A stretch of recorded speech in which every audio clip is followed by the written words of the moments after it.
if you could just give us the elevator pitch of who the hell you are and why we're talking to you as best you understand it, that'll get us started. Yes. Okay. I'm Sarah Levinger.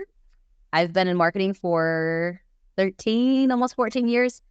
I really started out as kind of just a freelancer just because I was really interested in it, like we just talked about. And I had a lot of clients that kept coming to me asking me if I knew how to do things, Facebook ads, how to do WordPress websites or email or whatever it is. And I would have to go learn how to do it because that's what you do as a freelancer. You don't know how to do any of this. You just learn as you do it, which is super safe. So I would go to the library of all places and check out all these books on marketing and, understanding all these different technologies that were coming out.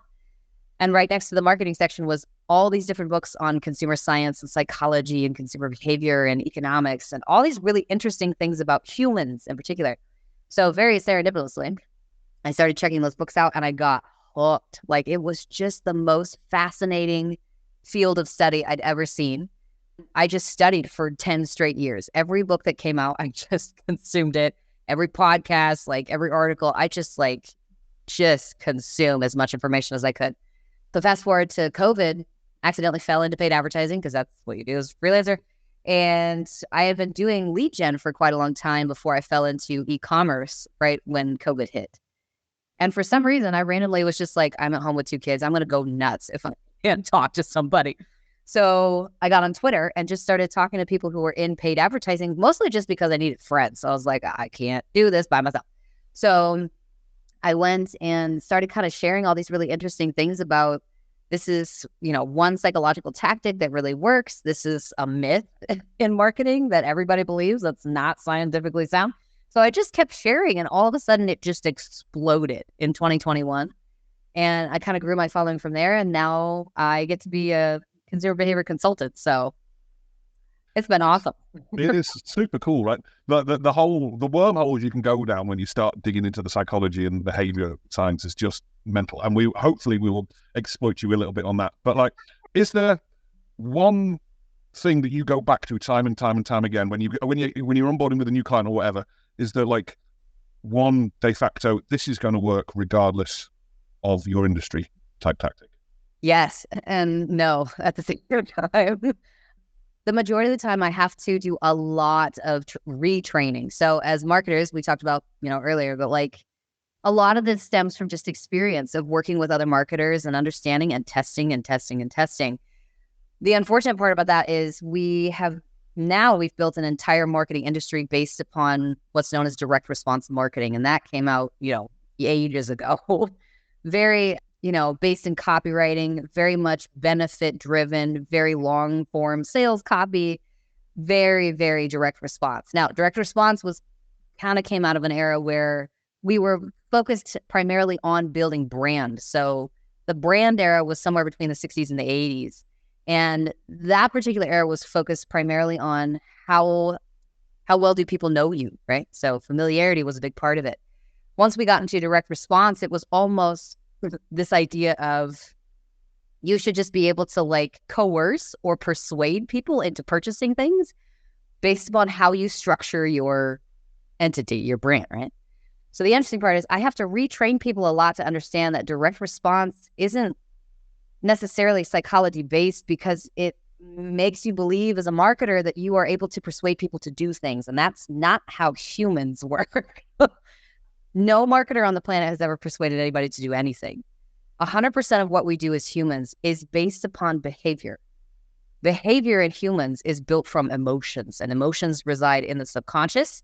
The subconscious mind controls about 95% of our daily decisions. So you're running on autopilot most of the time. Those emotions are built on perspective. So the life that you live, what room you're in, how hot or cold you are, what person you just talked to, how much you ate, if you drank anything, if you have a lot of money right now, if you're struggling, who your family is, all of that perspective will build your emotions.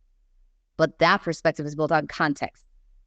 Context of situations is everything. So I have to retrain almost every marketer I work with to understand direct response is helpful. It's all built on emotion and psychology. Ashely's clapping that one. It absolutely is. We're all saying, whether it's a TV advert, a radio advert, a billboard, the internet these days, of just this advertiser wants me to buy this thing, and then automatically the shackles go up and we're like, I know I'm smarter than you because I've worked this out. And as marketers, we're not doing that anymore, right? That marketers were playing the long game. It'd be great if you saw a Facebook and said, "Oh, do you know what? I never realized I really needed elephant shoes, and I'm gonna buy them now." But that's not how it works. Mhm. And from a soccer perspective, for our club, bringing it back desperately, if people want to go to a soccer game, they're going to go and find a soccer game. Our job is to position ourselves as an alternative to the theatre or the movies or 10-pin bowling or sitting out back barbecuing or whatever, and play the long game of, you might not come to this game, but you might come to one in 4 weeks' time because you remember that we're there. Yeah. So I guess my question for you, Sarah, would be, on a 101 basis, how do we play that long game? Well, there's a lot that goes into that. Familiarity is a part of it. So Coke is a good example. Like Coca-Cola is worldwide. Everybody knows them. You can also get it almost everywhere you go in the entire world. And if you go somewhere and say, can I get a Coca-Cola or a soda or whatever, and they don't have it, you're almost appalled. Like you're offended that you wouldn't have this brand because it's everywhere, right? Now, how Coke did that is over the course of decades, they put a crap ton of advertising into making themselves a household name. The only way to do that is to play the long game. Now, if you're in e-commerce, which is where I like the background that I come from, the majority of the people over there are playing real short game. Like, how much money can I make this month off of this particular ad in this particular campaign? It's very short focused, which is not necessarily bad. You need to have good wins every month to be able to build upon. But to really build a brand, or in your case, like a soccer club that gains notoriety or like helps people understand how it benefits them in their life, you have to inject yourself into a behavior that's already happening. So for Coke, everybody was already drinking something. Primarily at that time, it was usually beer, right? Or some sort of beverage. And at the time, Coke was actually putting large amounts of illicit drugs inside their product. So when people drank it, it created a chemical behavior that people could not stop. Now, they don't do that anymore, as far as we know. I mean, they're I don't know. Their product is still secret, like their formula or whatever. But I hope to God they're not putting any sort of illicit drugs in there.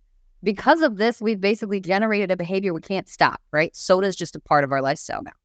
So my question for you guys then would be, what behavior are you going to replace? Because somewhere in there, as you said, they're going to the theater, they're going like out to dinner, they're doing something that you can put yourself into. Which behavior you choose is also very important. All depends on behavior. Totally. It's also that I feel like I'm crowbarring the term in, and I'm really trying not to, but I'm really conscious of the jobs to be done methodology right now. Of like, we're in a position, well, we're hiring our services out as family entertainment, for one of a better service, right? And it's how we position ourselves there. Ash, I'm going to let you nerd out for a second because I can say I got. So I love how you frame not only and push the knowledge piece, that you have to help reframe clients' mindset on how the consumer responds, how they buy, and that it's to me, it's so important to create a relationship too. It's making that whether it be through storytelling and finding that little tiny nugget of context that connects to somebody, that just puts you in their mind. Yep. You may not hit buy today, but it puts you in their mind as being somebody that they want to affiliate themselves with. Yeah. Or connect themselves to. It's really funny. So Nick and I were just talking. Our family literally just got a dog this weekend. And so we have a puppy, but he's upstairs. But part of the reason why I'm in the basement, because if I heard him talking, he would just be barking the whole time. But one of the things that connected for me so much was, okay, as soon as we know we're getting this puppy, well, I have a PetSmart that is less than 10 minutes away. I have a Petco that's also less than 10 minutes away, but I ordered stuff from Chewy because I know from my experience, like my friends' experiences with them, with seeing their advertising, I'm like, that is a company that I feel a connection to. Right. Yeah. I know they're great customer support. So there's so much of that. So much of the long game is creating that connection early on, there's such like the runway is so long, it can be so long to where you actually get activity from somebody, but you just keep doing it. Yeah. Makes sense. Yeah. Oh, 100%. What you're talking about is something called attentional bias. So attentional bias is really interesting because it basically makes it so that our brain puts blinders on, like horses used to wear those blinders, right? You basically have blinders on until you hit some sort of what we call a triggering event, is what they call it in psychology terms. Triggering event will make it so that you start noticing things you didn't notice before. For instance, if you have never owned a truck before, I own a Tacoma, right? Never owned a truck before. We always had cars before this, but that was my dream car, was Tacoma. So I bought a Tacoma. And now I see them freaking everywhere. Like everyone has a Tacoma, and now I'm upset about it because I'm like, I wanted this to be different, and it's not. Especially in Colorado, where I'm at, like everybody has a Tacoma.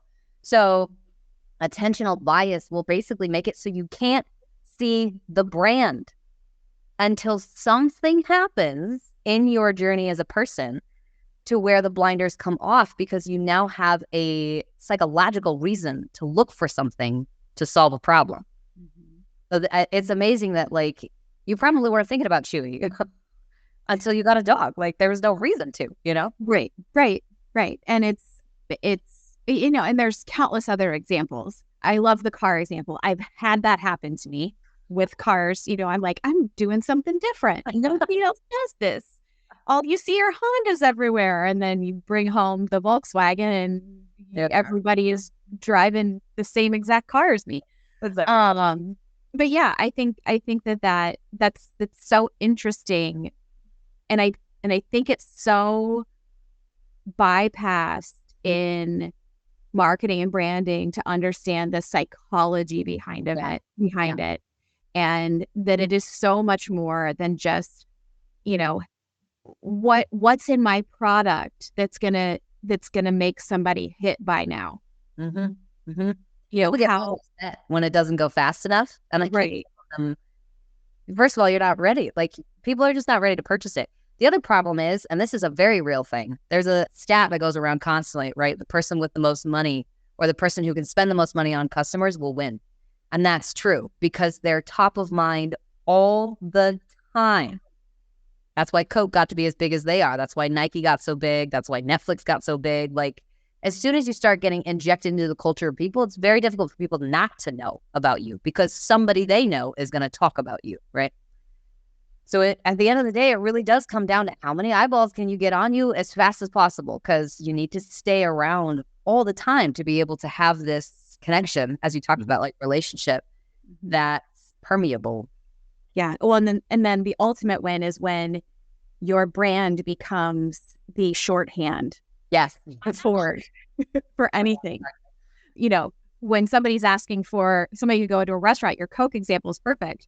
Ask for a Coke, they would actually probably drink Pepsi too, but they're using Coke, the brand name, as a replacement for soda. Yep. Or, so that's the ultimate. Yeah.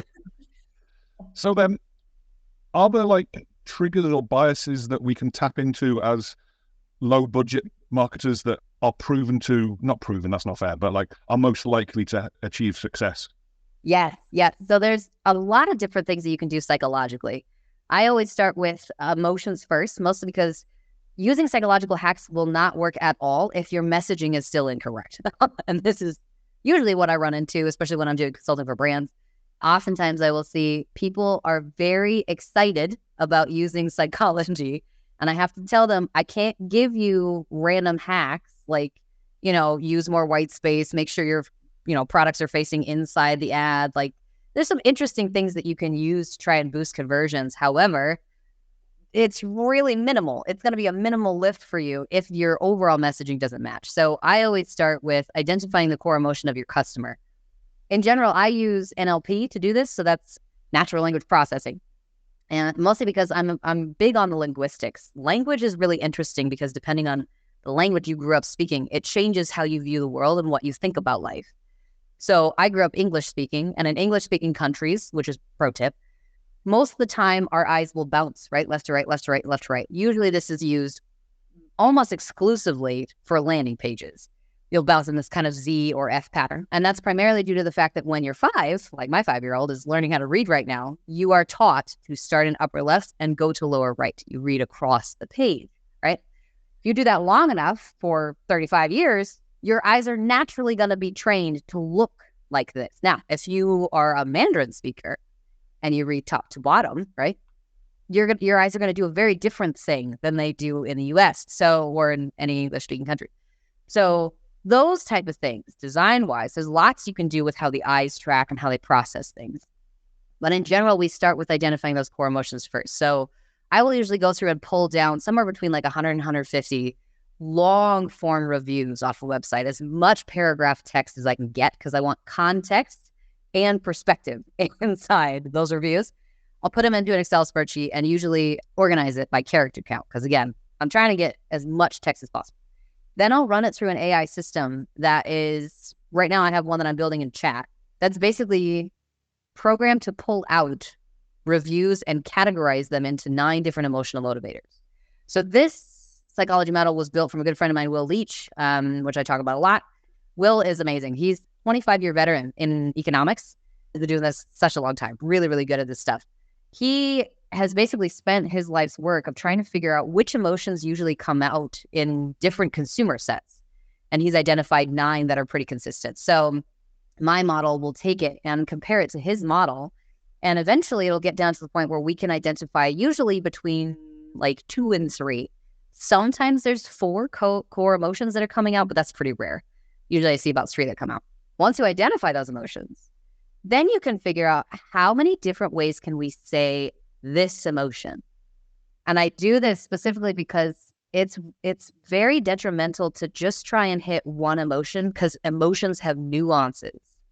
So for instance, I was working with a brand that was heavy on like confidence. That was really what they were into. They were a beauty brand, they were makeup. Like, this is what we want to convey to our customers. I went through and did the NLP research and said, yeah, that's a lot of what your customers talk about is confidence boosting, right? So I went in and they really wanted to just jump in and start running ads to confidence. And I said, we're not done yet.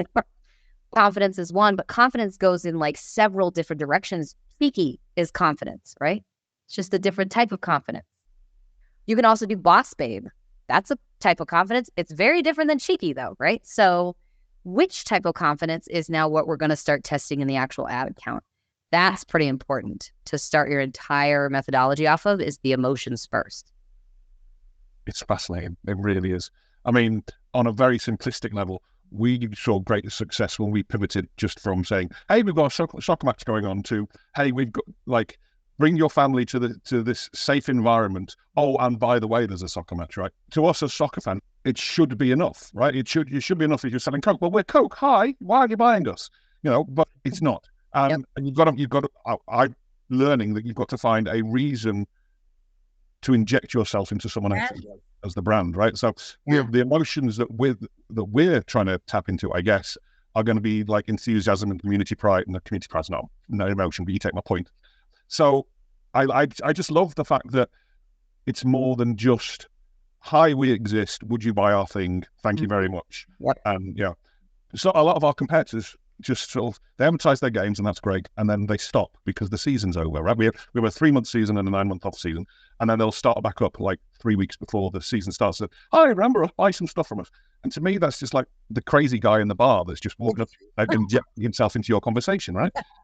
If you're a long-term patron of that bar, what you say carries, unless you're the crazy guy, obviously, but what you say carries more weight. So then, from a soccer perspective, is it kind of a case of just guessing what emotions you're dealing with? Because we don't tend to get those Google reviews, right?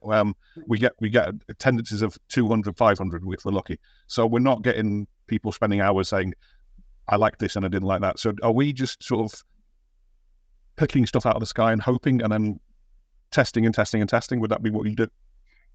Usually in that case, if you don't have any reviews, I often try and go to a competitor and see if they have reviews. I try not to do that if I can help it, mostly because depending on the message that your competitors are sending, they're going to draw on a very different crowd than you do, right? Because it's emotionally very different too. It's like turning to a different channel on the radio, right? Yeah, it's Adidas. It's nice, isn't it?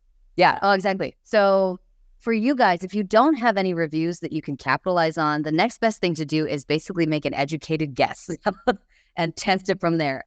For you, I can imagine, do you get a lot of families? I'm assuming? Okay. Is it primarily the mom that's buying tickets? Data would support that, yes. Yeah. Okay. Yeah, I don't want to paint a stereotype. We all know, all three of us know who's running the house. I'm assuming that this mom is somewhere between the ages of probably 28 and 44, I'd say. Probably, yeah. Okay, so you're working with like a Gen X crowd. Yeah. All right, so Gen Xers are really interesting. This goes down a little bit into like generational psychology knowledge, but Gen Xers in particular have one of the only child groups where they tried really, really hard to invest in mental health. They were really concerned about their child's well-being. They were also concerned about making sure their children got a lot of extracurricular activities that was attuned to what the child wanted in life, right? So boomers were usually just like, you're here, whatever, like good luck type of thing. No offense to boomers, like you guys did a great job. I had a boomer parent, she was lovely, right? But most of these boomers were coming out of a very intense economic situation in our country. And so a lot of times they struggled heavily to make sure that their own mental health was taken care of. So they couldn't be as there present for their children, right? Gen Xers came out of that boomer generation and said, we want something different for our children. Now, there's a point to this conversation. Because of that, you have a Gen X parent who really, really wants to make sure that they're giving their children enriching, very holistic, very interesting experiences that also make it so they don't have to freaking work that day. I don't want to parent. I'm a Gen X parent. I don't want to parent right now. Like, it is so heavy for me to have 2 kids. And some of these people have like 3 or more. It is so draining to be a freaking parent and have to care so much about everybody's mental health. This is the context, right, that she's living in. We talked about that before. So the context of this person who's going to buy soccer tickets is, I love my kids. I want them to be enriched. I'm freaking tired. What can we do this Saturday so I don't have to freaking parent, right? Best thing we can do is go to a soccer game because they can run around and be crazy and no one's going to get inconvenienced. I don't have to make sure that they're in one spot. I don't have to make sure they're quiet. Like, this is the best thing on the planet. So making some sort of mental note of what that person is currently going through in their life and what Saturdays usually look like will help a lot. Yeah. Because in general, you can go after, it's a family thing, it's a family function, it's going to be so much fun, which is a part of what she's experiencing. But underneath that is, I just want my kids to be quiet for 10 minutes. Yeah. And I don't want to have to control them so much. I want them to have a good time, and I want to have a good time. So that's a little bit deeper of an emotion than just family fun. It's the whys, isn't it? The why this, why this, why this. I forget who it was. I was listening to somebody on another podcast, and I really should credit them, but they were talking about, and you definitely heard this story, Sarah, about someone walking into a hardware store and saying, I want a drill. Why do you want a drill? Because I want to make a hole. Why do you want to make a hole? Because I want to put a shelf up. Why do you want to put a shelf up? Because I want kids. Why do you want pictures of my kids? Because they're at last school and I don't know when I'll see them again. And it's a completely different thing, right? That's a really long way of looking at it. But to me, the big takeaway was nobody wants a hole. Or rather, nobody wants the drill bit. People want the hole. Mm-hmm. So what are we trying to, what actually is the motivator behind people showing an interest in this? And the family thing and the pivot that we made away from highlighting the players towards highlighting the fan experience, just game changing for us. And there's I'm sure you've got better things to do with your time. But if you don't, go away and have a look at MLS marketing and all the other soccer clubs marketing. They all focus on the player. It's fascinating. And I get it, right? Like Messi is idolized and all that stuff. But those people, the people that are turned on by seeing a picture of a footballer, a soccer player, are already going to watch soccer. Yeah. Yeah. Very interesting. Yeah. They just don't, the clubs don't seem to get that. Ash, I'm hogging the air, so go crazy. Now you're speaking my language and you start getting into the generational changes, because I'm one of the biggest proponents of, you need to understand that we're dealing with a lot of different people here who all value things very, very differently. And it can be very complicated. I will say that your Gen X, as a proud member of Gen X, you have the nail on the head. I was the purchaser of our club season tickets last year without even talking to anybody in the family. I just said, we got these. And basically, I think I told my husband, I'm like, we can just let them go. Yeah. They just get there. Like they will come back. They will find us. They can just be feral for a minute, and I don't exactly feral. Yes. And and that was a huge like, hey, we're going out. You guys can go. I mean, deeper down, obviously, I'm friends with everybody or with many in the club, and I want to support them and I want this to be successful, but it truly is. And you see other families basically doing the same thing too.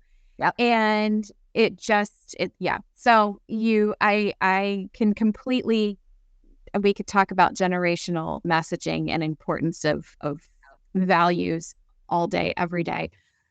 But I guess with that, we talk specifically about Gen X, but on the younger end of that, we have parents who are, in more of the millennial mindset and younger.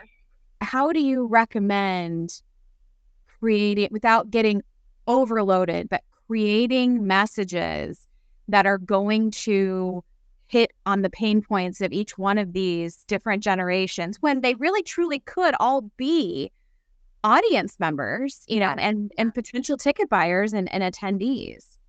The interesting part about content creation that I think a lot of people get wrong is that most people are trying to create viral content. Nobody's really trying to create relatable content.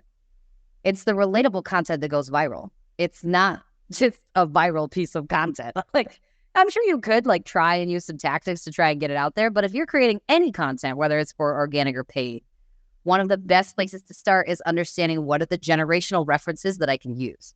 For instance, I have a giant spreadsheet on my desktop that's literally just generational slang. It's just a huge spreadsheet of all of the different pieces of slang that I've collected over the last 10 years, and it's segmented by generation. And I do this on purpose because if I use the word on fleek in an ad, a very different generation is going to come in than if I use the word glow up. Those are two totally different generations. On fleek is a little bit more millennial, a little Gen X.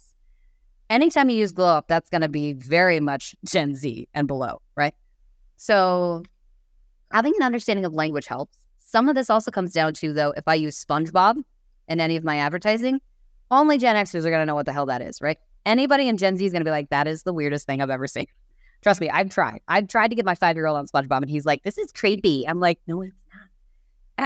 Anyways, outside of that, though, we got to know what's happening inside the culture itself, right? So I grew up on SpongeBob and jelly shoes and those weird pens that were 2 different colors, right? And we grew up on easy bake ovens. There's different things inside the culture that happened everywhere that we can capitalize on and create content around. That's physical products. But there's also emotional things, political things that we can also bring into our content that helps us target a generation without having to do much, right? So, for instance, for a Gen Xer, it'd be really interesting to have a piece of content that talks about the fact that your mom literally took you to Walmart every Saturday as a part of getting out of the house. You can be a better mom and maybe take them to soccer, right? You don't have to just take them to Walmart as a part of your Saturday outing, because that was a part of my experience as a Gen X kid. So using what actually happened in your content is one of the easiest ways to create good content. In my day job, I do paid marketing, and we once had a client that was advertising in the UK and the US, but they were running their US ads in the UK, right? And I was brought on, not solely for that, obviously I have other skills, but go away and find out where they're spelling colour, quote, incorrectly and things like that, right? Which is obvious what I want. But the biggest win that we ever got was just literally changing, you guys love shop now, right? That's your phraseology for go on our store and buy stuff. But to Brits, that sounds horrible and ugly and clanky and whatever. And we just literally just changed that shop now to buy now. And it just, it went through the roof. It was really interesting change. So language absolutely does matter. I love that the focus on relatability. Relatability? I don't know. Relatable. Yeah, relatable content. I think we're fortunate now that we've got enough fan crowd images that we can start, basically twisting UGC and user generated content to become, it's not user generated, but it features the users, Yeah, which is the next step, which is one step away, I think. And I feel that's hugely relatable. When you're selling merch and you have fans wearing the merch rather than quote models or whatever, that's just show it in the street and it will work. Yeah. We talked about the long game thing, right? But would there be strategy behind pushing people from being once or twice a season attendees to season ticket attendees? Now, obviously, we've got a short season, so it's probably not fair. But if we were running, a minor league baseball club, telling the story that that injects us into that family life enough that they want a bigger commitment. The easiest way to do this is actually use a lot of psychology and make it some sort of an offer where they don't feel like they're spending any money. This is a really interesting trend that's coming out that's called girl math, which is 100% true. Let me just caveat this. Like, girl math is an actual thing. If you give me basically a gift card or some sort of offer at the beginning for one free game, just come to a game. You don't have to pay for it. We just want you to be here type of thing. And then the next game I have to pay for, technically speaking, I'm not spending any money because one game was free. So it offsets the cash. This happens all the time with Starbucks. Man, if you can get me on some sort of a reward point system where eventually I will get one free cup of coffee, hell yeah, I'll be there for the next 25 days straight, right? Because it's free. It's not free. But girl math, because you are marketing to moms who are usually primarily the financial overseers of the house, they have to be able to budget this mentally so that it makes psychological sense to them. So if you have some sort of an offer where it's very much like you've been to a couple games, I know you love it, you're feral children, we also love them. So here's the next offer for you, right? If you come to 2 games, we'll give you 2 for free or whatever it is, right? Or if you buy a full season of them, you'll get 2 games for free or whatever. We'll give you popcorn for free, whatever it is, right? So that she can offset costs. That's pretty important for women, especially. Yeah, like a shiny thing on the end, a bauble. They're just a shiny thing. That's interesting. That's kind of like a twist on the anchoring concept, right? Of here's the really expensive thing. Exactly. Here's a cheaper alternative. I don't like calling it girl math, but I get where it's coming from. Well, think about how it works in e-commerce. I mean, every single site, it's, free shipping once you buy $49 or more or whatever the random price point is. And you're at 37 in your cart and you're like, well, I'm close enough. I'm close enough. So can I find something else that's, to throw it in there? 100%. And people do it all the time. Yeah. I don't think we use it enough in other spaces because technically you guys are sort of D2C, right? Because you're providing something to a particular customer set. But there's a lot of different ways to sell season tickets. That doesn't have to say season tickets. Because the problem with the verbiage of season tickets is it requires me to come every single time to be able to see the value of it.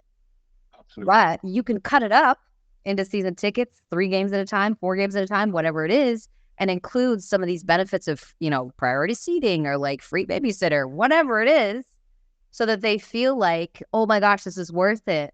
But at the end of the day, it's still season tickets. It's just chunked different. Yeah, language again, right? It's language, 100%. Yeah, that's all it is. That's all of this is. It's just we're careful about the words in this. Yeah.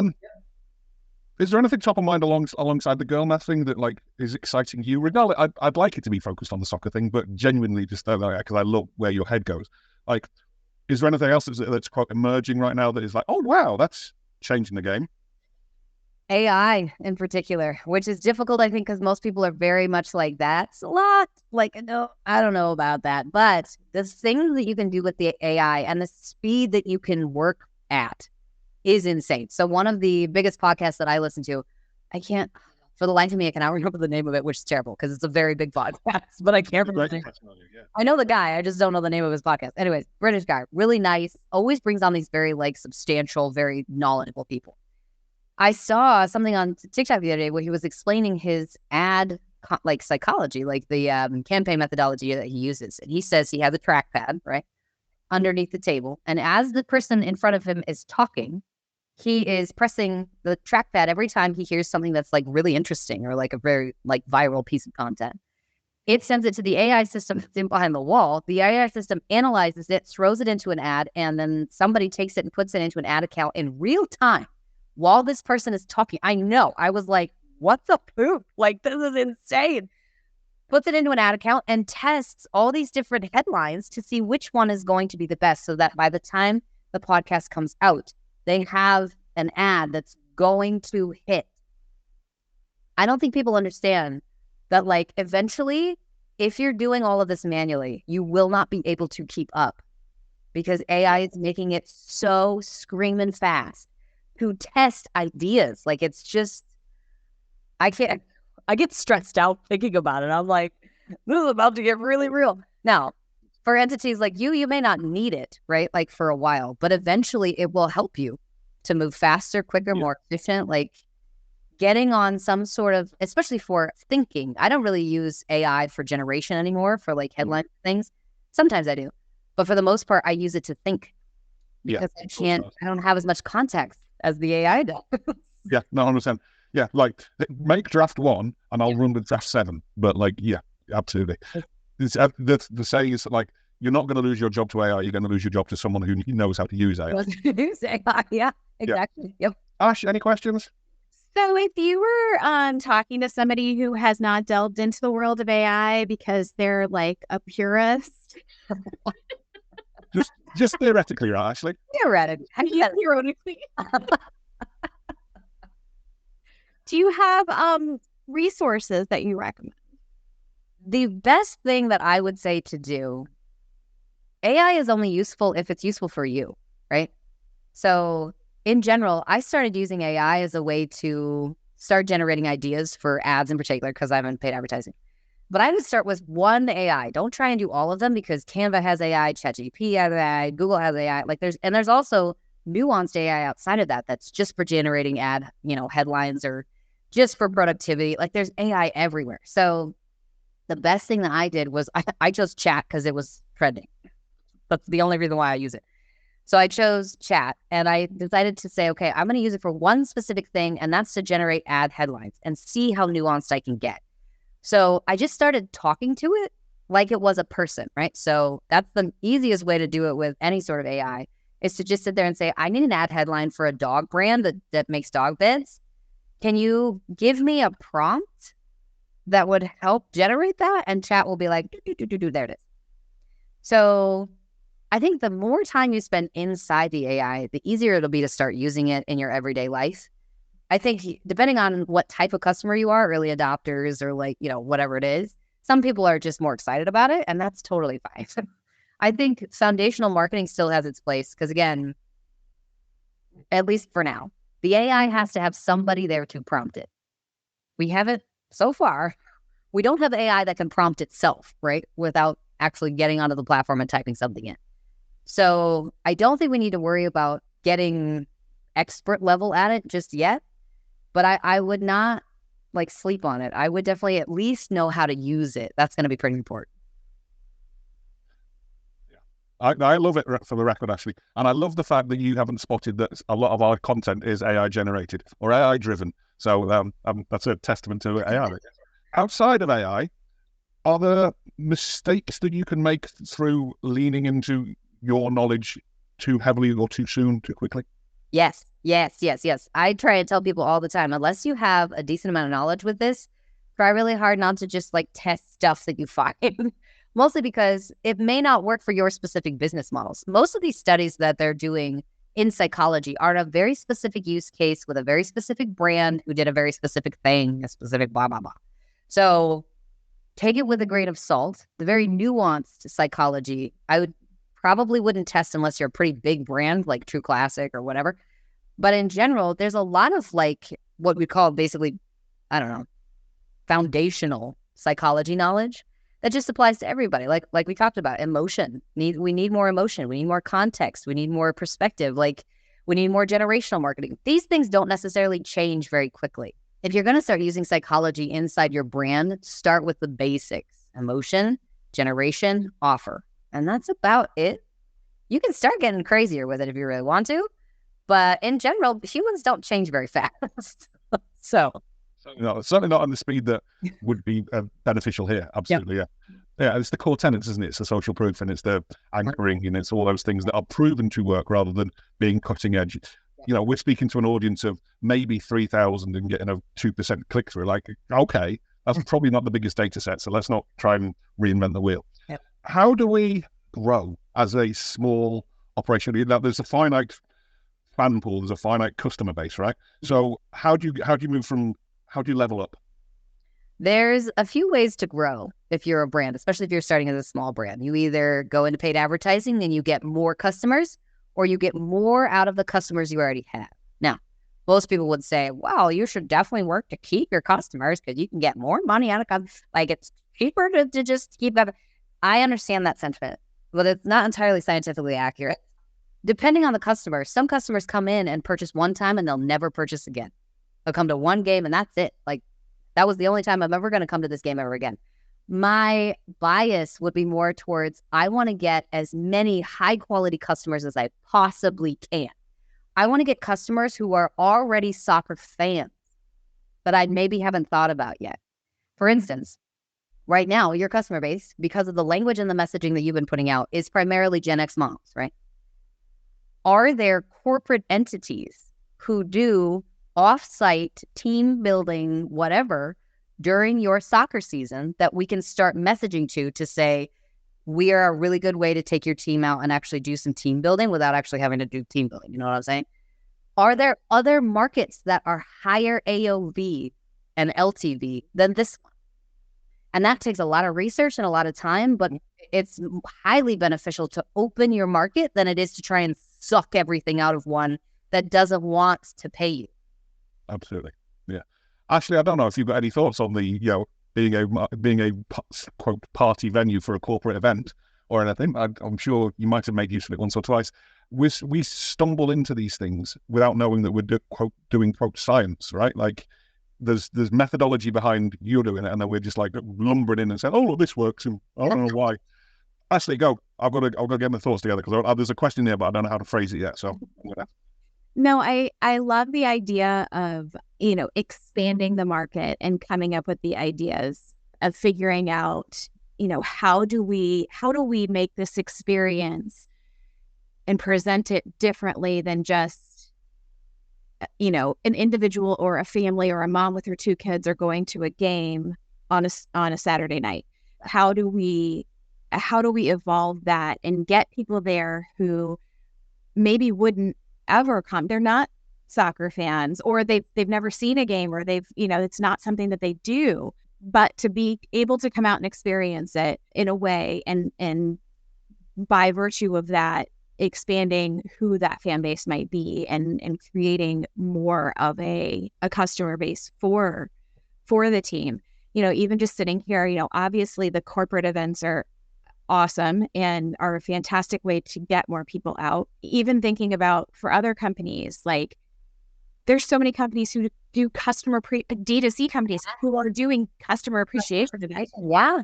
This who would buy customer appreciation event, be a great yeah. And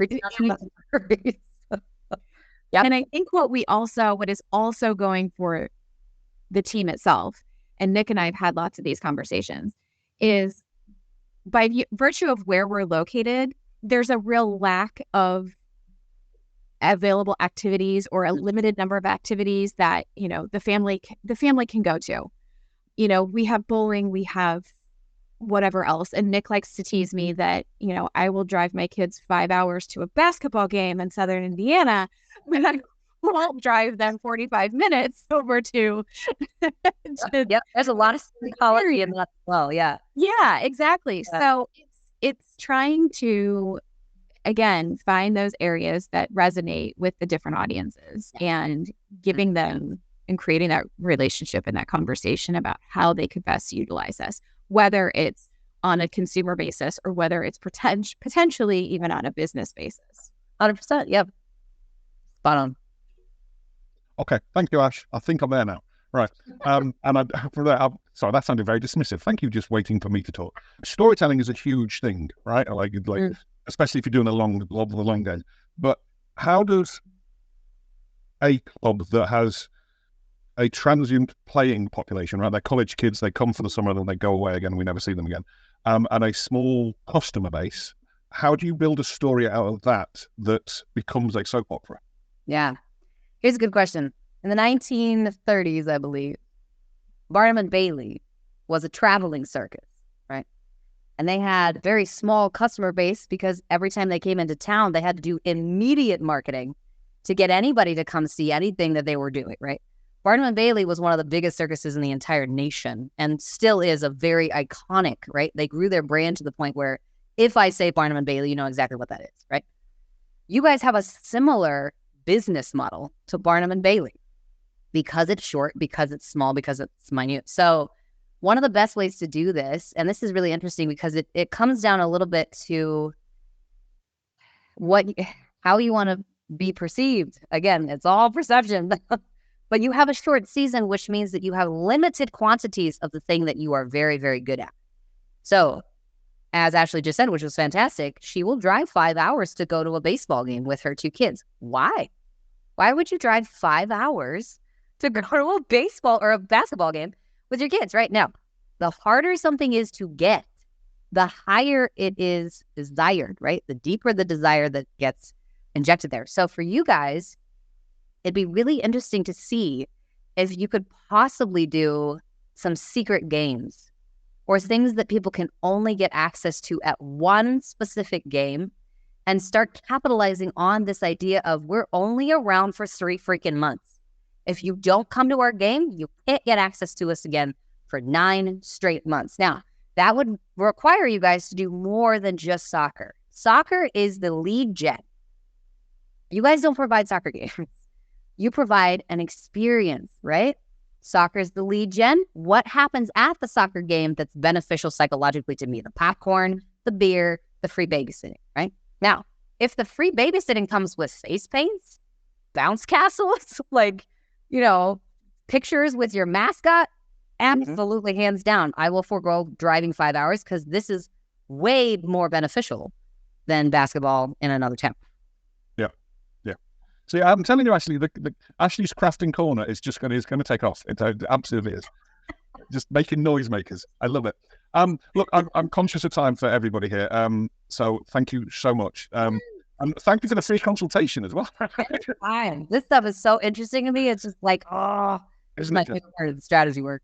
I love it. I love it. Ash, I'm going to let you formulate one question, but before you do, Sarah, is there one person top of mind for you that you think we should talk to that? Would it be of interest to us? I actually know a pro footballer who has his own supplement company that would probably be interesting to talk to. He's primarily based in UK area, but he's got a lot of knowledge on growing clubs because that's basically all he was in for a long time. So I'll put you guys in connection with him because he's super nice, really good guy. Yeah, it'd be interesting just to talk about the marketing that he does because he's got a lot of knowledge. So we will talk. We speak to people in England and Scotland all the time. So that's my completely on board with that. Now they don't have to be soccer related. They know that. Well, as you know now, they don't even have to be sports related, right? It's just people who know their shit. Ash, I'm going to guess it's your debut. Ash, you can have the closing question. Having this conversation and being able to talk, shop with others who are, very much on the ground day in and day out and trying to grow brands is super beneficial. I mean, I personally, I guess one question that I would have, because so many people that I know that are either doing this kind of work on a volunteer basis for not-for-profits or for organizations that they're passionate about, or as their profession, they're one-person departments. Yes. Yeah.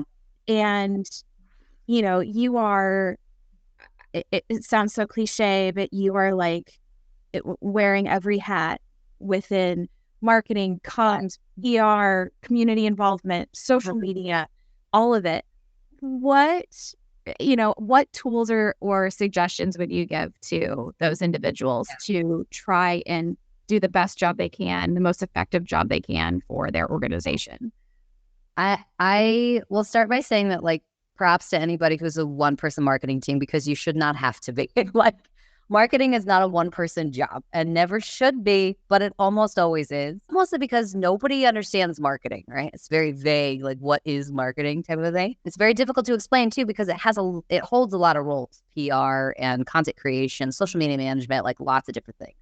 So at the end of the day, I usually tell, especially anybody that I'm training, I usually start with the fact that we have to understand who we're going after and then what they want. The rest of it doesn't matter.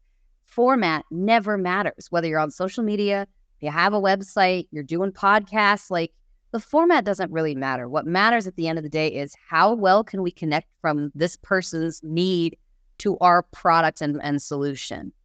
And however we want to deliver that is totally fine. And we can build anything and you could scale anything.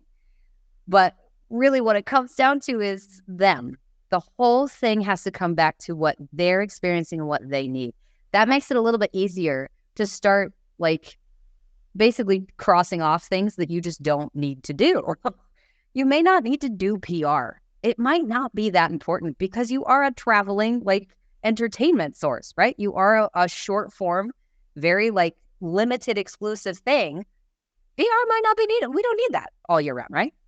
The other side of it is maybe we need to start doing more humorous things, more interesting things, more entertainment-based things, right? That aren't connected to our website, our social media, right? Pop-up shops and really interesting like community service events. Lots of different ways to deliver it. But it all comes back to what do they need right now? Because we can give them whatever they want. I think we always look for a one-size-fits-all solution. Like it's just a human nature. What's the easiest way of sorting this? Yeah, Sarah, this has been fantastic. Thank you so much. I personally, I'll advocate for Sarah's Twitter feed alone, but I'm sure you're great in other spheres as well. But where can people follow you, stalk you, pick your brain, etc., etc.? Twitter, I'm clearly I'm on Twitter a lot. Twitter at Sarah Levinger, LinkedIn at Sarah Levinger. I do have a newsletter. I really enjoy my newsletter, but I shot myself in the foot and I made it too complicated. So that one's going to be pivoting in just a minute. Even I have an ongoing just morphs and more. But in general, those are the two places that you can find me. And then I do offer consultations like this. So if you guys have strategy work you need done, come find me. Yeah. Normally you want paying for it though, right? Normally, yes. I usually charge. This is what I've learned through podcasting. Is like people will talk to you for hours if you we're recording it to share for the rest of the world. But... He should 100%. Everyone should start a podcast because you get everything from. Oh mate, you just opened so many doors. Absolutely. Editing's a ball ache, but anyhow. All right, Sarah, it's been sweet. Thank you so much for taking time out of your busy day. Ash, thank you for stepping in, and I'll catch you all somewhere else. Bye, guys. Thanks.